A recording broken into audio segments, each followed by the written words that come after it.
Hello everyone, and welcome to the History of Byzantium, episode 301, The Fifth Crusade, with Nicholas Morton. As part of this very brief pause in the narrative, I thought it was worth checking in with the crusading movement, since it's had such a dramatic impact on Roman history. Having covered the first four major crusades, and some of the minor efforts as well, I was curious about the Fifth Crusade and what it achieved. Thankfully, Professor Nicholas Morton, author of the Mongol Storm, offered to tell me, and you, all about it. This latest Latin effort did actually make it to Egypt, and as you can imagine, the going was tough. There's some fascinating stuff in this story about religious faith and the impact of the Mongols on people's imaginations, as well as your usual dramatic battle scenes. To find out more about this campaign, check out Professor Morton's book, The Mongol Storm, Making and Breaking Empires in the Medieval Near East, also available on Audible. For now, here's the story of the Fifth Crusade. Dr. Nicholas Morton, welcome back to the podcast. Thank you very much. It's great to be back. Well, it's great to have you, and it's very enjoyable for me because I haven't had to pore over all the sources for the Fifth Crusade to set up today's episode, where you're going to do all the heavy lifting for me. I am very grateful. And, no problem. The Fifth Crusade actually came up during our conversation about the Mongols, and you actually cover it in the Mongol Storm. So this is a good tie-in. We can recommend listeners, if they've liked anything they've heard in the previous two episodes, to check out your new book. But you've also published a number of books on crusading history. So I am with the right person for today's story. Thank you. I hope so. All right. So listeners will be very familiar with what happened with the Fourth Crusade. And obviously from the papacy's point of view and from the people in the Crusader state's point of view, that was not helpful particularly at all. So what happens next? Can you remind the listeners where people in Outremer are at this stage, and then what the next moves are back in Rome? Sure. So the Fifth Crusade is one of the biggest crusades in the history of crusading, tens of thousands of participants. And the best starting point for understanding the crusade is if you go back to 1187. And in that year, Saladin, putting together a huge army drawn from his territories in Syria and Egypt, staged a major assault on the Crusader states. And the Crusader states, of course, are the territories created by the First Crusade and in its immediate aftermath along the coastal regions of the Eastern Mediterranean. And 1187 is crucial because in that year, Saladin substantially overthrew the greater part of those states, including the capture of Jerusalem in October of that year. And so this event defines much of what follows, because really from this point on, the papacy has got one objective in the region, and that is to get Jerusalem back. And so to this end, multiple crusades are sent into the East Mediterranean. There's famously the Third Crusade, led by people like Philip II of France, Richard I of England, Frederick I of Germany, which saw the partial reconquest of some parts of the Kingdom of Jerusalem, the southernmost Crusader state.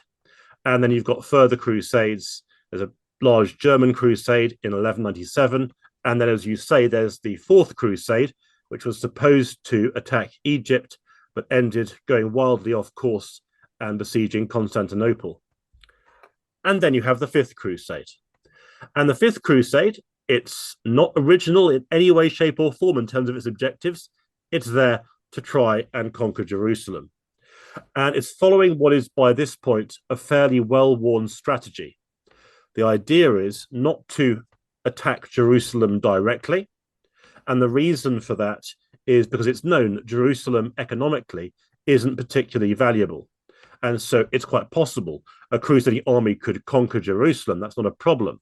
But how would it be held in the long term?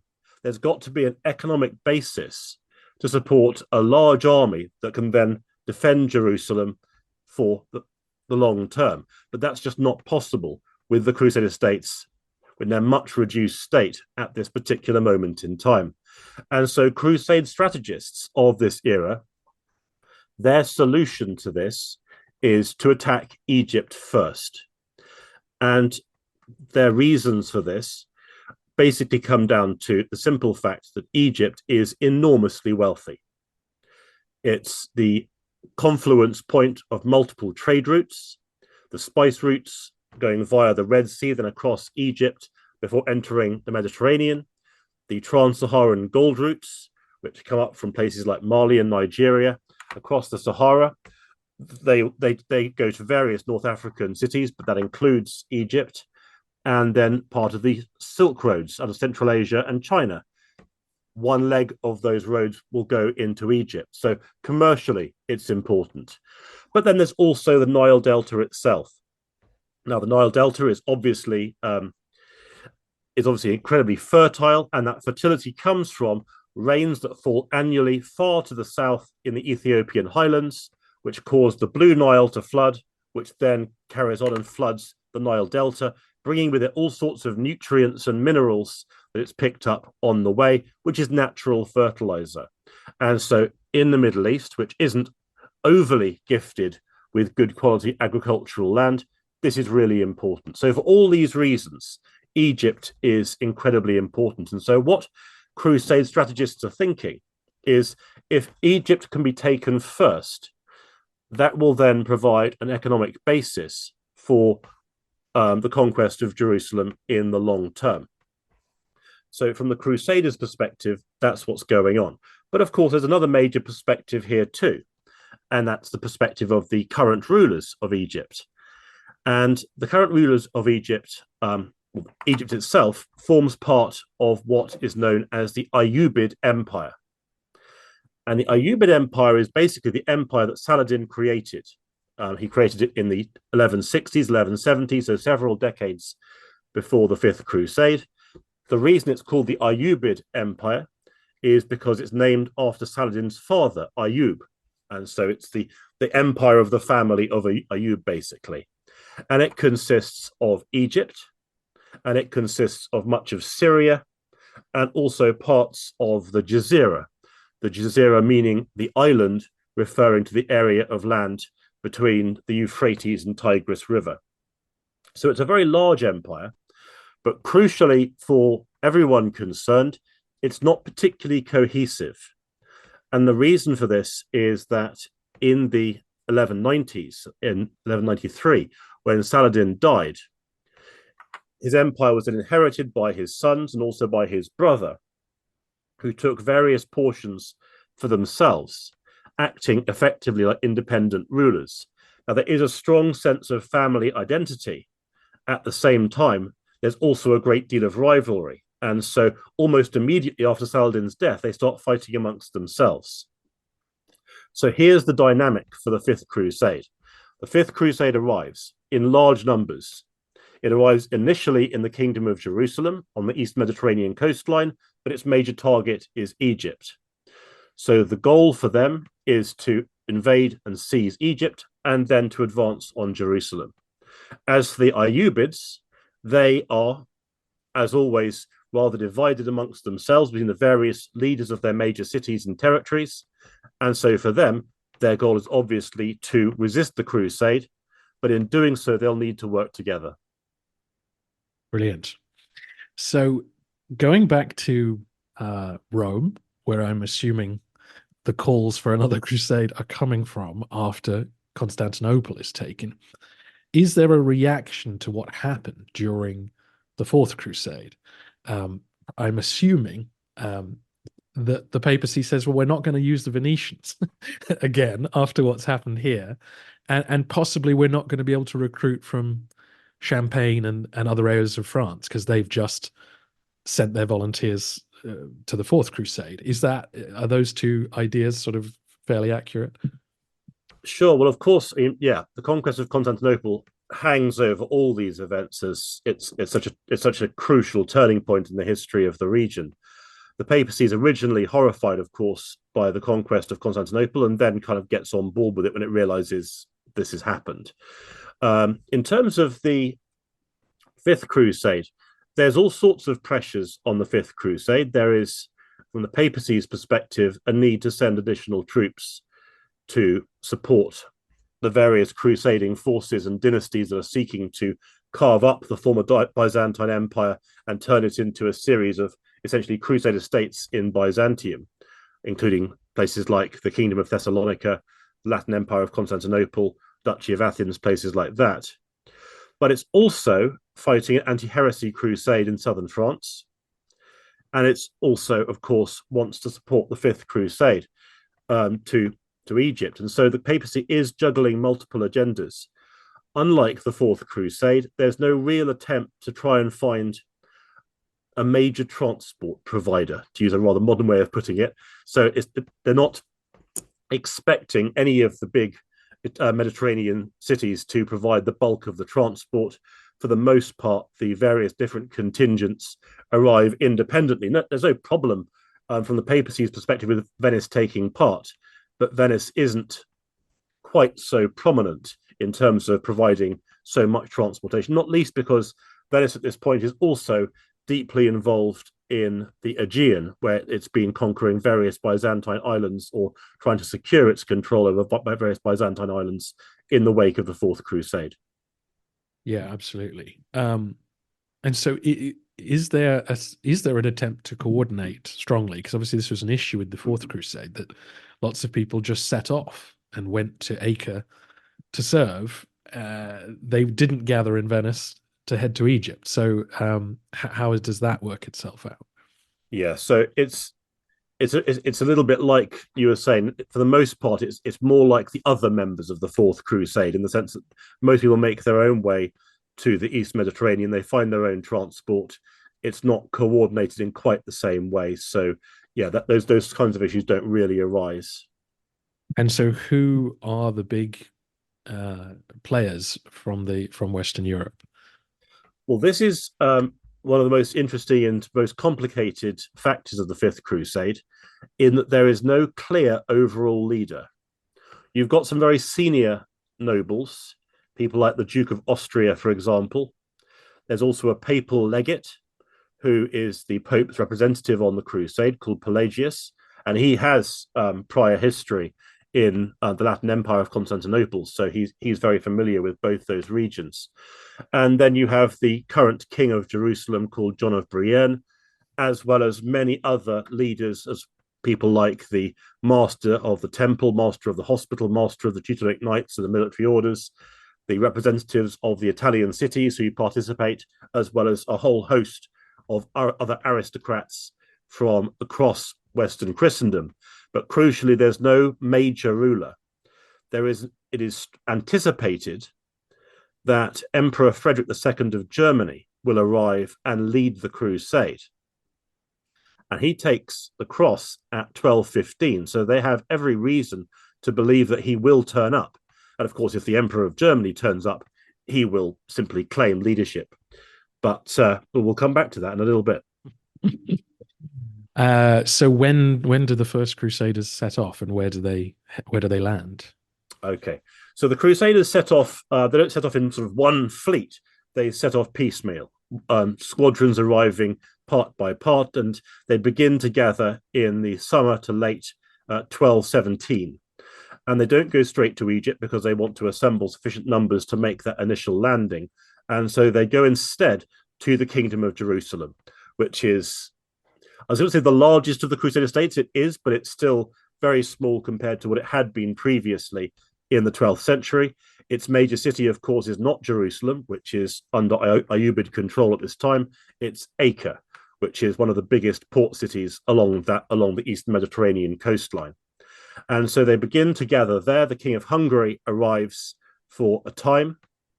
And while they're gathering, they initiate a series of raids onto Ayyubid territory, raiding into places like the Jordan Valley. And there's an attempt to attack a fortress on Mount Tabor, which is just to the east of Acre. These raids and the attack on Mount Tabor aren't particularly effective. The assault on Mount Tabor it doesn't ultimately succeed.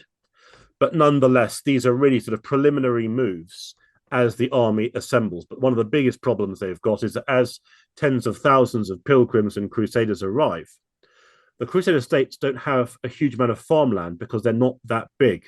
And so there is a question mark placed over how much food can be provided in the Crusader states while the crusade is massing, because it doesn't actually have much in the way of excess food supply. So that does become a consideration. And do we have an idea of the numbers who eventually move on to Egypt? No, we don't. Not a clear one. But I think if I were going to make a guess, and this is more of an informed guess rather than anything based on serious sources, because we don't really have really good estimates. The first thing to say is, as I've mentioned, crusading contingents are arriving and departing the whole time. So there's never a sort of a set number. Having said that, I would say that probably at its greatest extent, we're probably looking at something in the region of 30,000 troops, which by the standards of the region is enormous. To put that in context, the largest army the Kingdom of Jerusalem ever raised was in 1183, possibly 1187, but it managed about 20,000. And the largest army Saladin ever managed was about 30,000. So we're looking at armies of the size that are the largest that would be raised in the area, at least prior to the Mongols, whose armies were a great deal larger. Yeah. And it's interesting because that number is about what the Venetians were prepared to transport for the Fourth Crusade. Yeah. But obviously, if they turned up. No, exactly. And you need unified command if 30,000 people are going to conquer the whole of Egypt. So take us on from there in the story. Really, they've been raiding around Acre, and what happens next? So next, the crusading fleet set sail for Egypt, and there are a number of possible targets where they could begin their landing. The Fourth Crusade, initially at least, was tasked with attacking Alexandria. And from a strategic perspective, that makes a great deal of sense. It's a big port. It's one of the most lucrative ports in Egypt. A lot of Egypt's wealth goes through and from Alexandria. And so take Alexandria, and that would very much give the Crusaders the upper hand, but it's a very heavily fortified city and a very large city. Attacks have been made by the Crusaders or the Franks on Alexandria before, including one that succeeded in 1167 when the Crusaders were operating in cooperation with the rulers of Egypt at that time, the Fatimid Empire. But there are downsides to Alexandria as well. It is a very large city. It's also further away, it's further west from the Crusader states, which may also have been a concern given that obviously the supply lines are wider. Damietta is the alternative. It's on the eastern side of the Nile Delta on the Mediterranean coast. It's also a major port, but it's closer to the Crusader states, so the supply lines are narrower, which may have been seen to be an advantage. It may also have been hoped that because Damietta is at the eastern end of the Nile Delta, that reinforcements might even hope to arrive overland to support the crusading effort, although that doesn't really happen.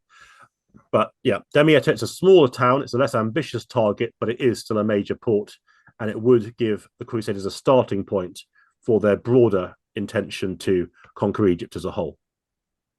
And this had been the target during Manuel Komnenos's reign, when he lent the Crusader states a fleet. So we've been here before, and we have. How does that attack unfold? So yes, the crusading fleet makes landfall in May 1218, and just to sort of try and sketch out the geography of the region, what you've got a tribute. Well, you've got one of the major channels of the Nile that meets the sea right next to Damietta. So if you visualize this branch of the Nile meeting the sea, and then on the east side of that tributary, you have Damietta itself, heavily fortified, multiple lines of fortifications and ramparts. Saladin knew Damietta was a potential weak point in his defenses. So a few years before this, he and later on his successors plowed money into building up its defenses. So it is very solidly fortified. So Damietta on the east side of the tributary, so it's in sort of the corner between the tributary and then where it meets the coast. And then on the other side of the tributary, the west bank, that's where the Crusaders make their initial landing in the sand dunes in that area. And that really sets up the tactical scenario for what's going to happen next. In that the Crusaders have landed on the west bank of the Nile. They seem to have struggled to find a landing spot on the east bank. So what they are seeking to do is to advance across the branch of the Nile, which to the south of Damietta. So that would bring them then onto the same bank as the city itself, and then to lay siege to Damietta proper.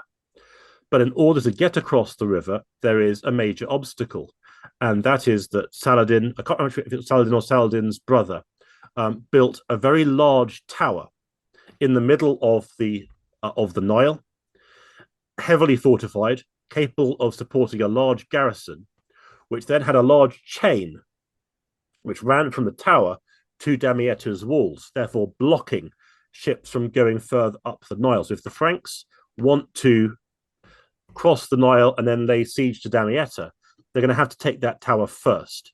And it's not an easy target to attack because it's in the middle of the river. So this is their first military objective.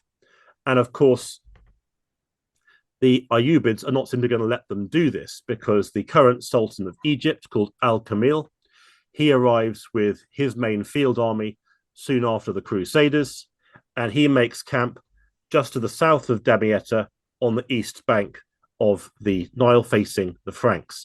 So this sets up what's going to happen next. And so for a time, there is a great deal of warfare across the Nile. You've got Al-Kamil sending forces across a bridge of boats, trying to attack the Crusader camp directly. And you've got the Franks trying to destroy that bridge of boats whilst trying to seize the chain tower, which will then give their ships access to the Nile so they can then stage a landing across the Nile. And so there's a great deal of sort of riverine warfare.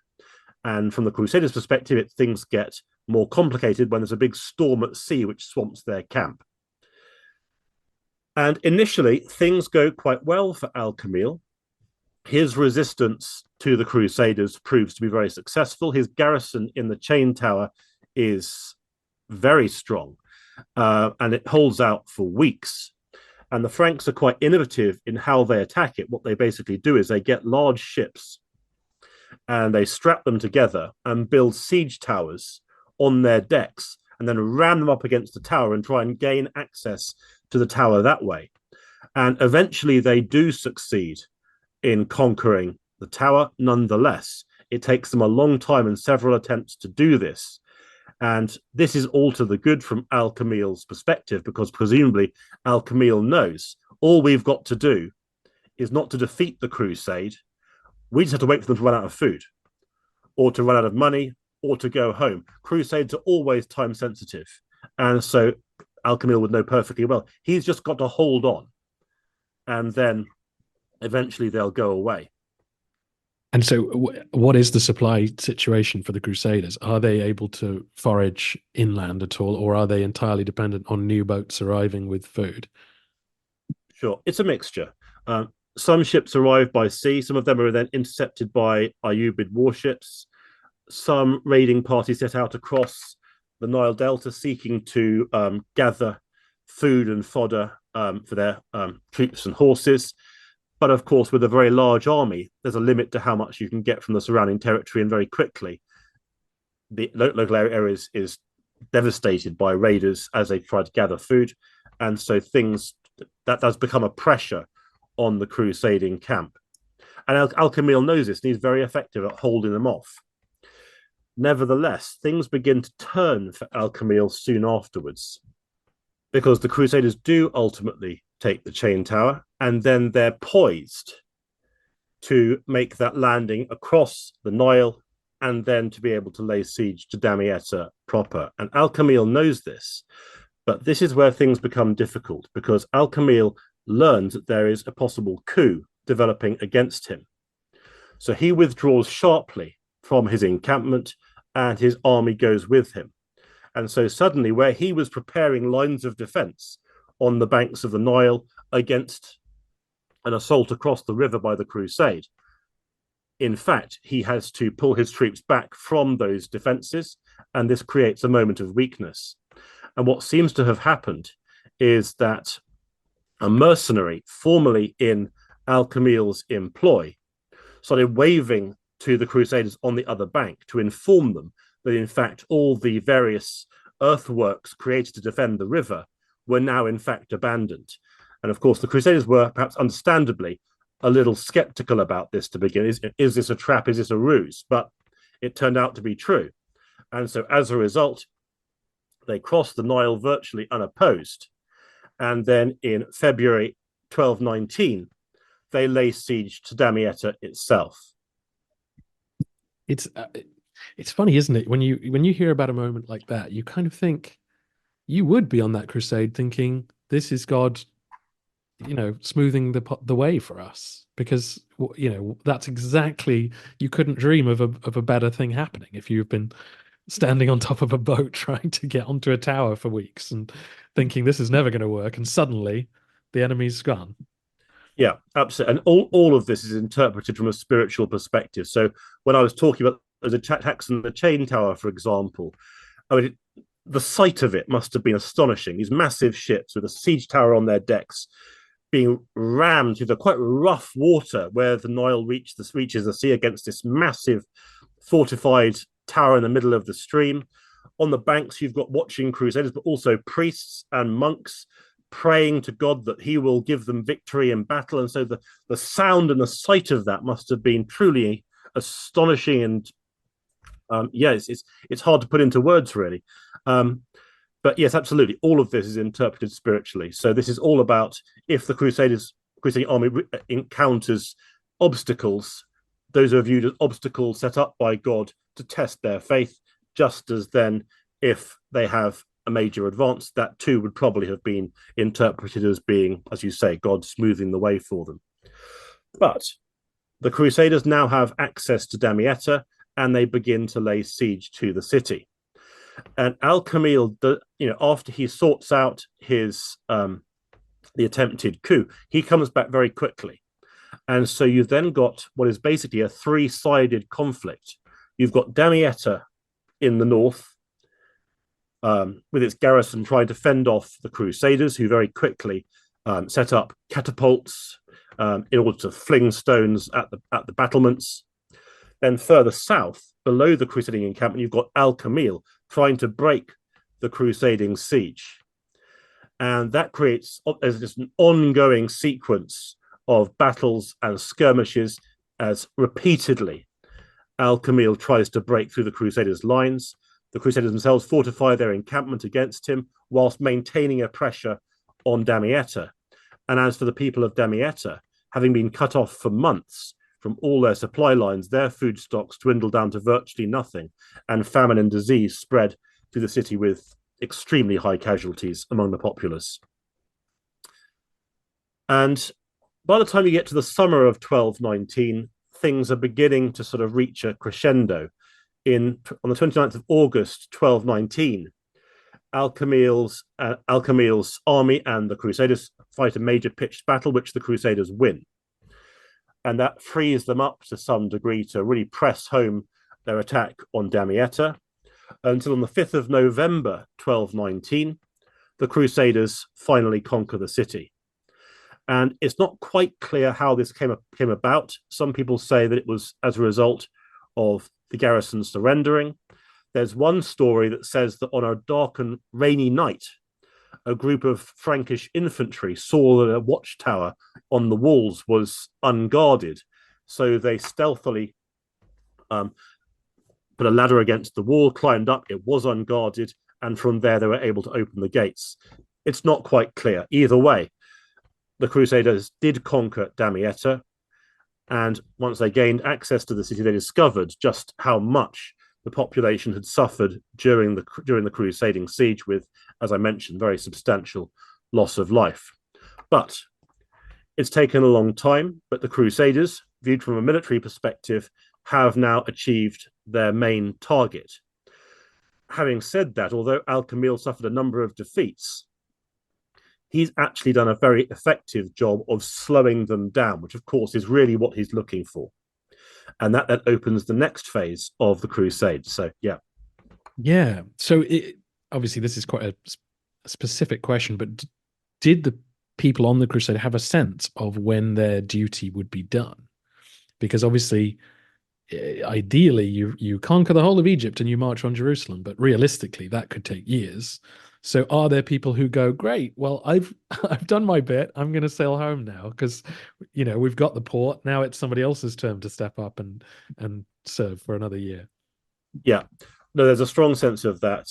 And most crusade contingents, they've brought enough money and food to keep them going for several months, but they can't keep going indefinitely. And so, yes, the crusading contingents are constantly cycling in, cycling out. That happens very frequently, and many do feel that once Damietta has been taken, well, yeah, that's enough.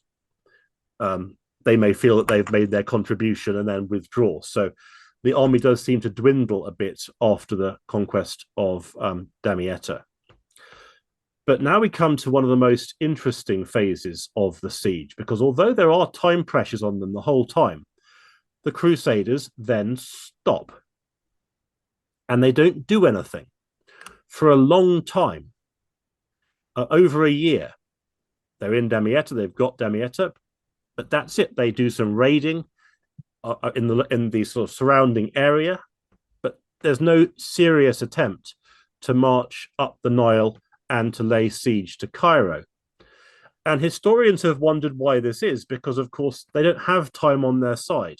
And in the same period, Al-Kamil is writing to his various brothers, Al-Muazim in Damascus, Al-Ashraf in northern Syria, asking them to march to his aid. And so he's been given time, effectively, to gather reinforcements and auxiliaries against a future crusading assault. And so historians have often wondered why this is. And in fact, some contemporaries who are participants in the crusade got very cross because they say, well, what's the wait for, basically? Why is the crusade not advancing? And there are various theories about this. One theory is that the crusade was waiting for Emperor Frederick II of Germany to arrive with a sizable crusading army that would then give them more than enough resources to complete the conquest of Egypt. That's possible. In fact, in 1220, Frederick's main concern was getting himself crowned as emperor by the Pope in Rome. So he was busy, despite the fact he did send some contingents and some money to the crusade, along with reassurances that he would arrive himself in due course. There is another possibility here, which is one of the most, how shall I say, colourful reasons why the crusade may not have advanced. And that's because it expected to be reinforced from a rather different direction. There is a serious case to be made that the Crusaders expected to be supported by the priest emperor Prester John of the Indies, leading an army of monsters. Now, yes, you did hear me right, but this will require a little bit of explaining. So there is a myth in Western Christendom, and the myth seems to date back to about the 1120s. So it's been around for about a century. That somewhere out to the east, there is a priest emperor called Prester John. And he rules over an incredible empire in the Indies, as it was described, but shouldn't necessarily be sort of equated automatically with India, because Western Christendom only has a very sketchy idea of where India is. It's more a sort of region out to the east as far as they're concerned. But Prester John is believed to be Christian, and he's believed to rule over an empire that includes many different types of monster as well as human subjects as well. And in time, this legend becomes embroidered so that there are crags in his empire where the dragons live. And some of his subjects can ride the dragons, and they're called dragon masters. I mean, it sounds like sort of Game of Thrones in some respects. And off the coast of Prester John's empire, there's an island where you can find the Fountain of Eternal Life. And so you can see how it becomes mixed up with myths and legends. But there is a sense that Prester John is on the march, that he is assertively moving to aid the Fifth Crusade. And this might sound like a strange thing to say, but they're not. This is not some sort of weird delusion. They actually have some pretty concrete reasons for believing this. And the main reason is that there is an army, a massive army, on the march, moving westwards towards the Middle East. But it's not Prester John, it's the Mongols. And the Mongols at this point are in the business, or in the process, I should say, of conquering much of Eastern Persia and areas like Afghanistan, parts of Uzbekistan, to use sort of the modern countries. And they are moving west very rapidly. One Mongol flying column goes through northern Persia and then up round the Caspian through the Caucasus, passing very close to Ayyubid territory. And so we're told, at least, various people fleeing the conflict or merchants returning from that region report to the Prince of Antioch, that's the northernmost Crusader state, saying the armies of Prester John are on the march. And then this gets reported to the crusade in Damietta. So it's not actually entirely irrational. They are working on information that has been gathered, and they do believe that Prester John is out there, and it seems like circumstantial evidence is corroborating that this is what's happening. Of course, it's not happening for the simple reason that Prester John doesn't exist, but they don't know that. I love this story, absolutely, and it does make a lot of sense, because you've got to think about, say, Muslim people living in, Afghanistan or Eastern Iran, are being attacked by this people who speak another language but are clearly not Muslim, and you might pick up your family and run. And so you tell people in the next town, oh, there's just this foreign non-Muslim people who are killing everyone. So then they start fleeing and so this game of, telephone, or as the Americans would say, or whispers, as we might say, happens. And it does then get interpreted by each new town the rumors hit through a lens that they can understand. And it makes me think of how people must have interpreted, the rise of the Arab Caliphate, or Alexander the Great's victories, who lived, 500 miles away from this, going, what do you mean the Achaemenid Persian Empire's fallen? Like, that doesn't make any sense. How do we interpret this astonishing news? So, it's a really interesting development. One of the interesting features of this comes later, when they realize the Mongols are not, in fact, Prester John's armies, how the Prester John myth is then fitted around the Mongols. And so some writers claim, well, the Mongols must have overthrown Prester John's empire, or perhaps, and some say, well, actually, Prester John's empire is in a long-standing war with the Mongols, who are trying to conquer his empire, and Prester John's resisting them. But they're trying to fit the myth alongside what they have learned to be the case. And so you do have some very interesting sort of intellectual juggling exercises where they try and make the myth continue to fit, even as they acquire better information. But for the crusade in Damietta, they expect Prester John to arrive and to help them. But of course, he doesn't. But the main point is that this is another factor, another reason to wait. And so it's not really until the summer of 1221 that the crusade then embarks on a new offensive, the long-awaited offensive south. But of course, by this stage, Al-Kamil's ready. And Al-Kamil's brothers are both willing to support him. His brother Al-Ashraf moves to join Al-Kamil's camp, and his brother Al-Mawazim is en route. So there are various armies in play here, and the crusading army at this point, because Emperor Frederick doesn't arrive, the Duke of Bavaria arrives with some forces, but the crusade's not actually as large as it once was at this point, but it advances south towards Cairo. And initially, it makes reasonable progress, but Al-Kamil chooses to encamp himself at a place called Al-Mansura. Now, just to sort of picture, the geography here is really important. So the crusade is advancing down this fork of the Nile, heading towards Cairo. But the the branch of the Nile they're advancing alongside has various tributaries and streams that come off it at various points. And there's one branch of the Nile that comes off just to the north of Mansoura. And so the Crusaders advance down the Nile, and then they have then to cross this tributary that comes off the branch of the Nile. And the crucial point is that on the other bank of that tributary is the main Ayyubid camp. So that tributary that comes off the branch of the Nile basically acts like a moat in front of the Ayyubid camp. And so Al-Kamil cited himself well. It's a very defensible position. It's very difficult for the Crusaders to get at his camp at all. And so the Crusaders make camp on the other side of that tributary. And for a time, archers and crossbowmen and catapults fling stones and arrows at each other across the tributary. But it becomes clear that, in fact, the Crusades are really going to struggle to get anywhere near to Al-Kamil's camp. Meanwhile, Al-Kamil, of course, has access to sailors who are tremendously experienced and knowledgeable about the Nile and the various systems of streams and canals that crisscross the Nile Delta.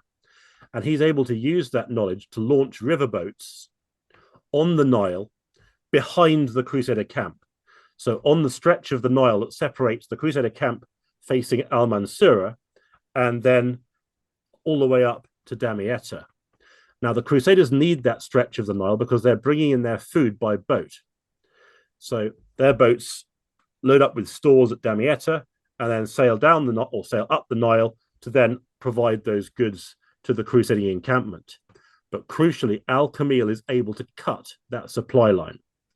And the Crusaders know this, and so they begin to heavily fortify their ships. There's even talk of them iron plating the ships to prevent them being burnt with Greek fire, which is a kind of sort of natural. So people often say it's sort of medieval napalm. It's very effective at burning ships, and so you should imagine massive ships capable of holding up to 1,000 people, slabbed with iron in their most exposed areas, hundreds of crossbowmen on their decks, and then around them, Ayyubid riverboats filled with soldiers trying to attack them. And ultimately, they are successful. The Ayyubids are successful in cutting the supply lines for the Crusade, and the Crusade begins to starve. And so for Al-Kamil, things go well, and things go even better when he learns that his brother Al-Muazzim, rather than traveling to join him directly at Mansoura, Al-Muazzim went first to Damietta, realized it was under Crusader control, and then followed the river up behind the Crusade. So there's now a Ayyubid army to the north of the Crusading encampment, governed by Al-Muazzim, which blocks their retreat to Damietta. And then to the south, on the other side of the tributary, there's Al-Kamil's main army. So this is a very difficult position for the Crusade to be in. And amidst all of this, there's various diplomatic talks and negotiations. Al-Kamil's prepared to offer territorial concessions to the Crusade in Syria if they withdraw, but they always refuse those concessions. But then the Nile floods. The Egyptians raise the sluice gates, which release the Nile waters onto the fields. The Crusading army soon finds it's living in a marsh, and that marsh is then becoming a lake as the Nile floods. Their position is untenable. And so eventually, and we're talking now about sort of August 1221, eventually they begin to stage a retreat back to Damietta, but they don't make it. Al-Muazzim's blocking their way. There's too much water, and the army eventually bogs down and surrenders, and that's the end of the Fifth Crusade. The closing narrative is that a treaty is then formed by which both the Crusaders and the Ayyubids agree to release their prisoners. Damietta is to be handed back to Al-Kamil, and the Crusade is to withdraw, and that's the end of the Fifth Crusade. Wow. And so is that the army saves themselves from being enslaved by saying, we'll give you back Damietta? Because presumably they're trapped and they won't get out. They're trapped, but they've also got a large number of Ayyubid prisoners themselves, it seems that both sides are willing just to sort of end it by that stage. Al-Kamil wants the crusade gone, and he wants Damietta back. The Crusaders want their prisoners back, and they realize their position in Damietta is untenable. One of the most interesting, it's a bit of a digression, this, but something I've found very interesting about the treaty negotiations is that Al-Kamil specifies as a stipulation of the treaty that the Crusaders must leave behind all the spare masts they've got for their ships. Every single spare mast they've got must be left behind. They must only have the masts that they require to get off the coast, basically. And it's an interesting touch, but it reflects the fact that Egypt, whilst it's enormously wealthy, it has a substantial lack of timber. And that lack of timber is so significant that Al-Kamil's actually prepared to make it a turning point of the treaty. He must have those masts because he recognizes that large bulks of timber suitable for ships' masts are not readily available. It's a small point, but it's quite a nice one, I think. Absolutely. And I mean, if they had a fleet, the Crusaders would be completely unable to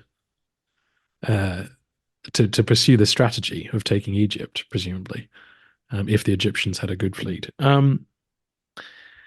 Fantastic. Thank you for taking us through the narrative. It's interesting how crusading has developed, because obviously, thinking back to the First Crusade, they would have just said, well, let's charge them. Let's keep fighting. At this point, the fighting has gone on so long that people are willing to negotiate surrender and go home rather than giving their lives in exchange for the cleansing of their souls.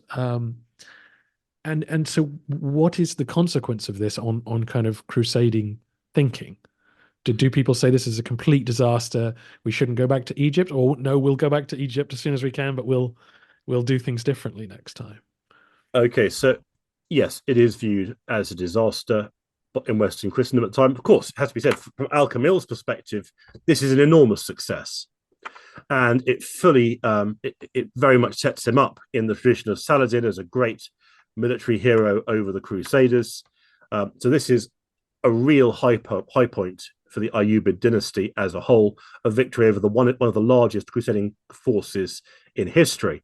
But yes, for the Crusaders, this is a major problem. There seems to have been a bit of a malaise in crusading motivation over the next few years. Various emissaries go around Western Christendom trying to sort of rustle up new crusading forces. They don't get much of a reaction. Emperor Frederick of Germany is eventually persuaded to go on crusade, rather reluctantly. But no, the Crusaders haven't given up the objective. And 30 years later, they'll try again with a crusading army led by Louis IX of France. They continue to see Egypt as being a major strategic predicate before any advance could be staged on Jerusalem. But there's another interesting dimension, viewing it from a spiritual aspect, is that during the Crusade, a very famous figure joined the crusading army, and that's St. Francis of Assisi.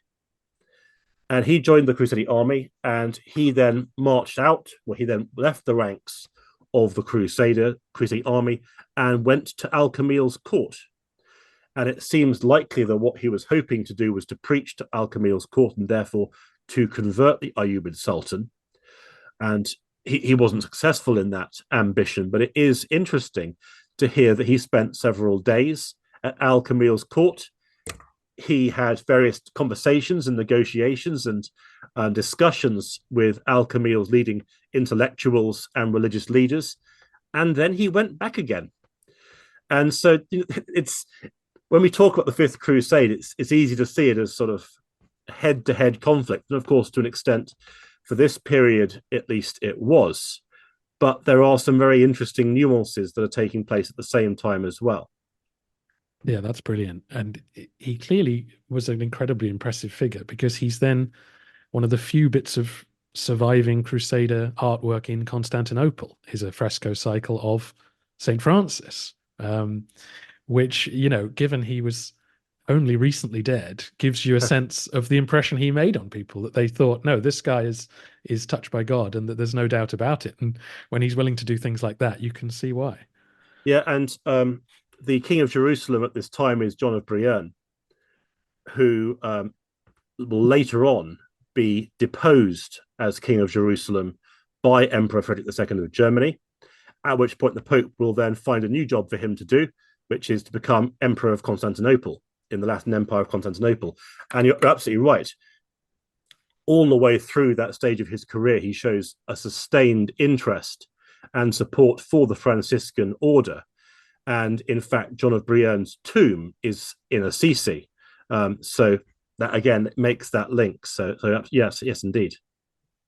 And last question. I mean, you wouldn't say the Fifth Crusade had a particular impact on the popularity of crusading, as it were, back in Western Europe. There isn't a sense from this particular campaign of let's stop going to the Holy Land. Not really. Again, viewing this very much from a contemporary Western sort of Christendom perspective, the Fifth Crusade is a failure. But at the same time, there are other ventures that are deemed to be successes taking place at a similar time. So in 1212, various Iberian Christian armies score a major victory at Las Navas de Tolosa, which sees a great deal of what today would be sort of modern day Spain conquered by the Christian kingdoms of the north. Likewise, at around this time, the Albigensian Crusade in southern France, that's gathering pace, and the Crusade commanders are conquering many strongholds held by the Cathars or Albigensians in southern France. Likewise, in the Baltic, there's various crusades going on there, and they're not ubiquitously successful, but nonetheless, the bigger picture is one of expansion in that region too. So the Fifth Crusade's a failure, but there are other military successes taking place on other crusading frontiers at this time, which presumably will have balanced it out a bit. What you do have is a shift in crusading interests. And so where for the previous century, it was always the Holy Land that was the area of greatest interest for crusading for most people. Increasingly, German and Eastern European nobles begin to look much more towards the Baltic for their main sort of point of effort for crusading. Other nobles are much more wrapped up in anti-heresy crusades. There's other crusades going on in other parts of Christendom. Towards the end of the 13th century, there'll even be a crusade against the Eskimos, believe it or not.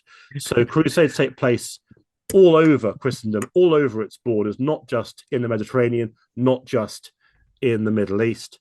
And so that, to some extent, will reduce the amount of effort being put into crusading into the East Mediterranean region. So it's not a decrease in popularity per se, but it is that popularity being spread out a lot more. And it does seem that by the time we get to, say, the late 13th century, although we're a little bit after the Fifth Crusade now, so sort of 1260s, 1270s, I would say that I think there's enough evidence to suggest a slump in crusading popularity, although it does pick up again in the early 14th century. Brilliant. Thank you so much. Listeners who want to know more about the Fifth Crusade and all the things happening before and after it in the medieval Middle East, check out The Mongol Storm, Making and Breaking Empires in the Medieval Near East. And Dr. Nicholas Morton, thank you so much for coming back on the podcast. My pleasure.